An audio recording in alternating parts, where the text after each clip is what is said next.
Momento Senac, um videocast que chega até você com assuntos atuais sobre gestão, saúde, gastronomia, arte, tecnologia, comunicação, moda e beleza de forma leve, descontraída e direta.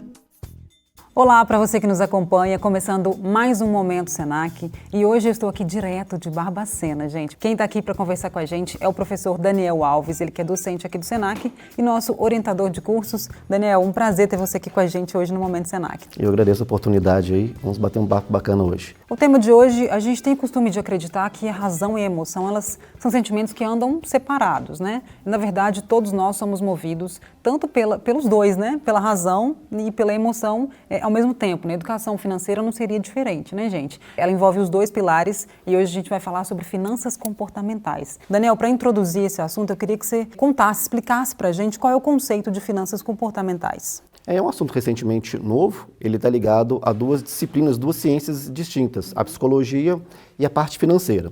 A psicologia é voltada na questão do comportamento, nós estudamos as pessoas nesse curso, e a parte financeira é ligada à economia. Então, há uma congruência entre, e foi justificado isso pelo professor Daniel Kahneman, na teoria que ele desenvolveu, chamada teoria da perspectiva, onde ele estuda como as pessoas escolhem as coisas.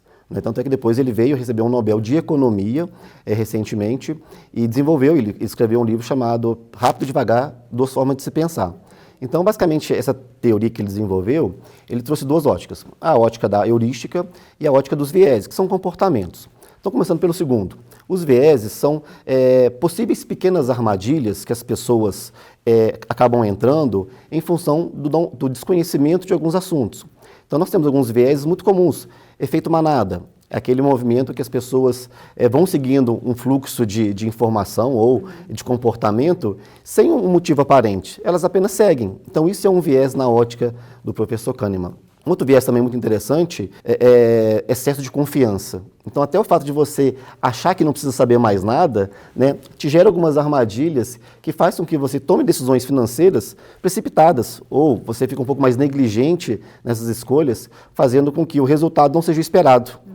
Tem também um viés bem interessante chamado hiperbólico. É você optar por algo de menor valor para agora do que algo de um valor maior no futuro. Então, por exemplo, exemplificando aqui, você tem dois investimentos, né, A e B. Esse investimento A, Letícia, te remunera R$10 por mês, durante 12 meses. Então, durante 12 meses, você vai ter, ao total de 12 meses, R$120. O outro investimento, também com o mesmo valor de aporte, te dá 240, ou seja, equivalente a R$20 por mês. Sim. Só que você espera receber só depois de um ano. Então, as pessoas que procuram esse imediatismo, elas acabam preferindo receber menos, só que agora, do que esperar a longo prazo. Então, ou seja, esse efeito hiperbólico, né, é muito comum hoje as pessoas, por serem mais imediatas, aí assim, entra até um pouquinho na questão da ganância de querer esse dinheiro para agora, acabam tomando decisões que, matematicamente falando e financeiramente falando, o a longo prazo traz mais remuneração. Então, são alguns vieses. Agora, a heurística são pequenos atalhos que você tem para escolher. Então, nós temos basicamente três. A ancoragem, a representatividade e a disponibilidade. Então, Letícia, basicamente você escolhe com algum critério. Então, a disponibilidade é aquela informação que você precisa ter, mas você nunca vivenciou. Então, imagina que você vai fazer uma viagem e não conhece nenhum hotel. Então, você vai procurar uma referência e aquelas que indicarem um ou dois hotéis, você não fica preocupado em muito, vou escolher mais 2 ou 3. Você vai direto naquele hotel ou naqueles 2 que você vai escolher. A representatividade é algo que você já vivenciou. Então, se você for numa cidade, por exemplo, que já teve nesse hotel, é confortável, a diária cabe no seu bolso, atende aos seus interesses, é provável que você não escolha muito, você vai direto nele. Então, isso é esse atalho que você faz para ganhar tempo, para decidir. E a ancoragem, ela é mais ligada à parte financeira. Então, vamos supor, Letícia, que você queira comprar um microfone como este. Ele custa R$3.000. Aí você faz esse orçamento hoje, R$3.000. Daqui a um mês, fica para 250, ou 2.500. Beleza, se eu comprar agora, eu vou economizar R$500. Então, você ancorou esse preço nos 3.000. Mas se eu for olhar na mesma data que você olhou, a minha ancoragem é 2.500, não é 3.000. Aí, se ele passar para 2.600, por exemplo, para mim vai encarecer, para você ainda continua R$400 mais barato. Isso. Então, essas pequenas pontes trazidas no livro Rápido e Devagar do Kahneman, explica muito essa questão do comportamento frente às decisões. Você pode atrelar a parte financeira, aí lá eu trouxe dois sistemas, sistema 1 e 2. O sistema 1, eles são decisões mais rápidas, você não pensa muito. O 2 exige um pouco de tempo para tomar essa decisão. Então, basicamente, a teoria trazida pelas ciências comportamentais aborda essas duas óticas. O nosso comportamento diz muito ali, nossa forma de gastar. Exato. Então tem muito a ver com a forma que eu sou, né? Com a minha personalidade também. Às vezes a pessoa que não teve um lar onde foi tratado desse assunto, ela acaba aprendendo com um colega, vê uma televisão, hoje tem muita informação disponível, então ela consegue se moldar de acordo com o interesse dela. É lógico, tendo uma orientação, para dar um apanhado um pouco mais técnico, porque o lado emocional, infelizmente, ele está em todos nós, né? Ser apenas racional não é racional em função do dinheiro, porque a gente usa o recurso financeiro para obter um bem, um serviço, aquilo que nos satisfaz. Então, um mau comportamento ou uma educação, né, financeira errada vai provocar resultados não esperados. Aí a questão é, a pessoa sabe que ela está no caminho correto? Se ela não tem esse amparo, às vezes, dos pais ou do ciclo que ela tem, ela pode achar que está certa. Ela vai crescendo com aquilo que é certo, mas às vezes não é. E aí cobra-se um preço muito alto, porque a pessoa cresce, ela vai ter que construir família, e tem muito mais pessoas envolvidas com aquele dinheiro, e aí é um ponto importante, já que é algo embrionário a educação financeira. Mas você acha que o ideal é ter um equilíbrio, então, entre o racional e o emocional? Exato, porque eu falo com os alunos, né, a gente não ter sentimento com o dinheiro, né, porque eu quero ser apegado ao dinheiro. Ele é apenas o meio, ele não é o objetivo. O dinheiro é o meio que eu procuro, uma viagem, fazer uma graduação, comprar um presente. Então as pessoas têm que entender que, apesar de ser importante, ele não é o objetivo, ele é consequência do que você faz para você, para tê-lo, 1, 2, 3 rendas aí, assim por diante. E por que você acha que existe essa não preocupação das pessoas em não aprender mais sobre o financeiro? Talvez seja essa questão de não ser educado em casa, ou seja, não tem parâmetros para seguir. Talvez eu possa viver numa situação onde aquilo não é necessário. Minha família tem dinheiro, é confortável, não vou precisar disso. Também acredito, Letícia, que as pessoas têm um pouco de preguiça de ler a respeito. Né? Hoje tem muita informação disponível, então também acho que preguiça. Mas uma coisa que eu acho, duas coisas importantes. A falta de prioridade e a falta de ação. Eu vejo muitas pessoas que até têm um certo domínio na área financeira, mas têm medo de fazer algo. Até o fato de você abrir uma conta numa corretora, não deve ser perigoso, vão pegar o meu dinheiro lá. Faz cadastro um montão de site que não sabe a procedência, uma corretora toda registrada, toda fiscalizada, não abre uma conta lá. Então, eu vejo isso, a falta de prioridade do que quer realmente da vida e esse medo de ir além. Não é confortável. A gente fala muito mal da poupança, mas tem trilhões de reais na poupança. Por que ainda tem? As pessoas às vezes não querem. Eu conheço pessoas que não querem tirar o dinheiro de lá. Sabe muito bem sobre finanças. Eu não quero. Então ela cresceu assim. Só um exemplo, né? Aqui nesse prédio, ele dá para a saída do Senac, tem uma lotérica. Aí tem uma aluna minha que era do Rio de Janeiro. Aí a aula de manhã falou, professor, aquela fila ali, não, para dar conta. Mas eles não conhecem internet bank, não? Falei, conhece, mas eles cresceram assim e não muda. Tem pessoas que tiram dinheiro da conta, vai na lotérica e paga. Aí é cultura, aí o hábito, você não muda o hábito. É difícil mudar o hábito. Então essa conveniência também permite não uma expansão, né, da educação financeira. Para você, qual que é o impacto das finanças comportamentais nas nossas decisões financeiras? Eu acredito, Letícia, que o comportamento, ele talvez não seria o foco. É muito comum, talvez as crianças hoje, né, não aprontam tanto, mas na nossa infância, né, quando você queria repreender um menino, somente de educação, não? Então, ou seja, a educação precede o comportamento, que precede a ação. Então, eu acredito que tendo esse nicho, né, de identificar qual que é a origem, não é o comportamento, é como ele foi treinado, talvez para ele está certo aquilo ali. Então, o comportamento, ao meu ver, ele é precedido pela educação financeira.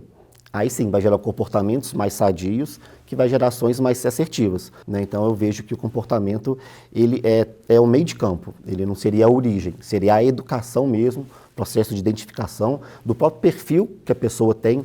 Ela é gastadeira, ela é muito economista, ela não tem noção de preço de nada. Então eu vejo nesse sentido, o comportamento é um intermediário da educação mesmo financeira. Daniel, por que é tão importante a gente entender melhor o nosso comportamento diante das nossas finanças? Como é que a gente se comporta ali? Às vezes eu costumo resumir algumas explicações em frases que às vezes ajuda o aluno que não tem às vezes um vocabulário muito vasto e ele acaba buscando essas dicas. Então tem uma frase que uma vez eu ouvi e achei muito pertinente, é o seguinte: o dinheiro não leva desaforo. O que não é levar desaforo? Se você não cuidar dele, não entender como funciona a aplicação, como é que você ganha dinheiro, você fica assim, sem ferramentas para ter a condição de tê-lo no futuro ou acrescentar numa possível renda que você precisa atualmente. Então eu vejo que, falo com os meus meninos, quando você cuida do seu dinheiro agora, ele cuida de você no futuro. Então, ou seja, existe um prazo de maturação do próprio conceito de dinheiro. Porque as pessoas acham que vou trabalhar o dinheiro, o salário, o lucro de uma empresa, é o resultado do trabalho que ela executa ou o serviço que nós prestamos.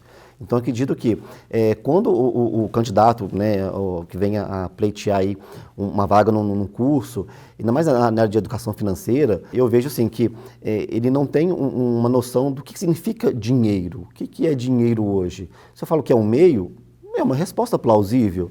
Aquilo que eu sonho é uma resposta plausível. Mas quando você trata o dinheiro como mercadoria, eu tenho para trocar com um bem ou um serviço, eu estoco para poder aproveitar no futuro. E um adendo, né? Dentro da matemática financeira, né, na capitalização composta, eu vejo que os alunos não dimensionam o efeito do tempo na aplicação do dinheiro que ele tem. Então, eu acredito que há um desconhecimento da importância de você dar tempo para que ele faça o efeito de aumentar o seu patrimônio. Então, eu tenho essa perspectiva, Letícia. E aí entra até a questão da ferramenta de SOP, né, do Domingos. O Renato Domingos é um escritor, ele é PhD nos Estados Unidos, ele desenvolveu a ferramenta de SOP, que é um acrônimo do livro que está Terapia Financeira. Ele escreveu esse livro e é bem simples, porque aí qual que é a vantagem? Quando você apresenta uma ferramenta funcional para quem não tem um certo conhecimento, ajuda em algumas etapas, porque a própria ferramenta ela vai condicionando a forma da pessoa pensar e, consequentemente, agir. Então, esse acrônimo basicamente é o DSOP. O D é o diagnóstico. Ou seja, Letícia, para onde vai os 100% do seu dinheiro hoje? Você sabe, 10 centavos, eu coloquei aqui a mais na caixinha, R$2 ali no farol, né? Então, o objetivo é diagnosticar para onde vai o seu dinheiro. E uma técnica é você anotar. Literalmente, você passa por esse processo de anotar tudo, 100%. De cabeça eu sei, meu aluguel, a faculdade, mas e o café, e a água, entendeu? E o house ali. Então, a ideia é justamente ter a condição de você visualizar para onde vai o dinheiro. Esse é o diagnóstico. O S é sonho. Então, é importante você dedicar parte do seu orçamento, Letícia, para você, para o seu sonho. Porque você paga uma conta de água, não é para você, é para uma empresa. Telefonia, para os outros. Mensalidade de um colégio, para a instituição de ensino. Combustível, para o posto. E para você, Letícia? O que você gasta para a pessoa, Letícia? Vamos supor que você queira fazer um intercâmbio. Se é o seu sonho, né, é palpável isso? Há quanto tempo? Daqui a um mês, daqui a um ano? Então o sonho, quando você começa a torná-lo como objetivo, ele fica mais palpável para a gente ver que tem um esforço que tem que ser para ele, não para os outros, né? Aí o O é de orçamento, ou seja, o seu sonho tem que encaixar no seu orçamento mensal, porque não adianta você fazer ou especular um sonho que foge ao seu orçamento. Então, aquele limite de renda que você tem é o seu limite de renda, não tem muito o que fazer. Seria imprudente você começar, que é muito comum, gastar mais do que tem. Então, essa é uma armadilha. Eu passo no cartão, a sensação de não ver o dinheiro, né? Outro dia, uma aluna minha falou, Daniel, cartão é muito ruim. Não é ruim o cartão, é uma excelente ferramenta, saiba usar. Você usa cartão de crédito? Tem só um cartão, não paga anuidade também dele, isso aí quando vence. Uma vantagem do cartão, por exemplo, para quem tem várias contas, quando você escolhe esse meio de pagamento, vem numa fatura só. Não corre o risco de esquecer de pagar. Você tem um recurso, esquece, aí juros e multa muito alto porque esqueci de pagar, não está no cartão. Então, é uma dica interessante o cartão para isso. É lógico, você pode negociar a taxa que a bandeira cobra, mas nunca pague o mínimo. É muito comum, né, as pessoas paga lá o mínimo. Nunca pague o mínimo, é tão alto os juros. E o P do acrônimo de SOP é poupar. Ou seja, o quanto você, Letícia, e quem está acompanhando aqui, tem a habilidade de poupar dinheiro. Quando eu falo poupar, não é aplicação no banco, é a habilidade de você pechinchar, pesquisar, às vezes, né, bater perna, olhar o preço. Então, ferramentas como esta, Letícia, eu até utilizo bastante em momentos quando eu trato desse assunto aqui, porque é simples, ela é intuitiva, ela permite que a pessoa se analise, ou os passos que ela está fazendo, ela se analise, para que ela possa ter um êxito melhor. Aí você está adquirindo um conhecimento técnico sobre finanças, partindo de si. Você parte de si para todo aquele arcabouço de fatores externos que afetam a sua decisão. Uma viagem, uma doença, um curso, uma oportunidade de estudo. Então, ferramentas como esta, ao meu ver, são muito adequadas por serem funcionais e atendem diretamente aquela pessoa que às vezes não tem mesmo um conhecimento, ela para mim, muito objetiva e muito certeira no que ela traz de resultado para a pessoa que faz. E como é que você acha que a gente consegue equilibrar essa razão e emoção? Eu acredito que a educação é a base. Você tem que se municiar de informações atualizadas e que atendam ao seu interesse. Então, aprendi muito sobre educação financeira também, com pessoas que entendiam mais do que eu sobre aquele assunto. Hoje tem muito recurso para você acessar a informação. Então, tem muitos canais, tem blogs que são confiáveis, são atualizados. Aí basta a pessoa também parar para poder acompanhar. Recomendo também a leitura, tem muitos livros que nos permitem fazer essa autoanálise. Esse Terapia Financeira do Domingos é muito bom porque ele traz a ferramenta em si, mas, por exemplo, se você tem uma ferramenta que é você guardar todo mês 10% do salário, não é muito comum essa, mas qual que é a origem? Então, se você lê O Homem Mais Rico da Babilônia, você entende que lá que foi criado isso, essa ideia, e o porquê disto. Então, esse livro, como eu falei, é Terapia Financeira, do Domingos, ele é bom por causa da ferramenta. Para autoconhecimento, nós temos Inteligência Emocional, do Daniel, né, PhD, tem também um mais recente agora, do Morgan Housel. Então, tem um que eu gosto bastante, que, assim, para aplicação numa consultoria, Casais Inteligentes que Enriquecem Juntos, do Gustavo Cerbasi. Então, a literatura tem vários. Recomendo que procurem esses livros que eles são até um pouco mais densos. Isso do Daniel Kahneman, da teoria da perspectiva. Rápido e Devagar, Duas Formas de se Pensar. Então, ele é mais psicológico, mas é interessante, né? O psicólogo ganhou o Nobel de Economia. Então, a relevância é muito grande para quem quer conhecer essa área e aprofundar um pouquinho, já que a base do conhecimento vem de leitura. E também, sim, se permitir experimentar esses investimentos, ler coisas diferentes, acompanhar jornal. Tem jornais que são especializados, cursos, né? Nós temos no Senac os workshops, que são, né, cursos de até 12 horas, que dá para introduzir esse assunto. Nós temos o técnico em finanças, que lá nós também vemos aspectos de investimento, a questão de custo, controle de despesa, muito ligado à empresa, mas dá para fazer uma analogia a aspectos pessoais, né? E aí despertar o interesse da pessoa em desenvolver as habilidades financeiras com relação ao autoconhecimento e aquilo que ela pode tirar disso para o bem dela e da família que porventura ela venha a ter. Quando você falou que a gente cuida do dinheiro, o dinheiro cuida da gente. O que seria esse cuidar da gente? É um investimento? Sim, porque entendendo como o dinheiro funciona, então você pode abdicar de algo agora para ter no futuro. É como assim, você pensar no longo prazo, mas no curto prazo. Quanto antes eu começar a estudar sobre isto, mais tempo eu vou ter de fazer um rearranjo na minha vida, para caso eu cometa algum erro, dá tempo para poder errar e tentar recuperar para ter um saldo positivo. Ter um complemento de renda, ter uma outra fonte de renda no futuro. Então, tem mecanismos financeiros que vai te remunerar no futuro. Te atende, mas tem que começar agora. Eu consigo viver com um salário mínimo, com 60 anos, 70 anos. Então, eu acredito que esse cuidar do dinheiro eu conhecer mecanismos de ganhar mais dinheiro, né, e permitir que essa minha estratégia seja adequada para aquilo que eu quero no futuro. Porque imaginemos nós que com a idade vai chegando, outros cuidados vão ter com saúde que nós não temos hoje. Né? Tudo carece, plano de saúde carece. Pensar nisso é difícil porque as pessoas não foram treinadas para pensar a longo prazo. Mas quando começa um pouco aqui, ler um artigo ali, um livro ali, eu acredito que isso vai moldando esse perfil de longo prazo. Bom, o segredo é você estudar, né? Pelo que eu entendi, o segredo é você ler bastante e obter muita informação justamente para você saber onde colocar o seu dinheiro e saber qual que é o seu perfil também ali, seja de investimento ou seja a sua personalidade na hora de gastar também. É importante a gente se autoconhecer, né? Sim, porque a gente não percebe que o dinheiro ele é um recurso finito. Sim. O cartão de crédito, né, é só um meio para você acessar o seu dinheiro. E nesse aspecto, Letícia, eu acredito que há uma incongruência, porque se vende muita coisa para agora, eu quero consumir agora. Aquilo eu falo, ó, Letícia, eu consigo dobrar seu patrimônio daqui a 6 anos. Podendo mais 6 anos? 6 anos, você topa? Ah, não, demora muito. Então você pode se arriscar para tentar algo, mas a curto prazo. Então, você tem esse perfil de arriscar?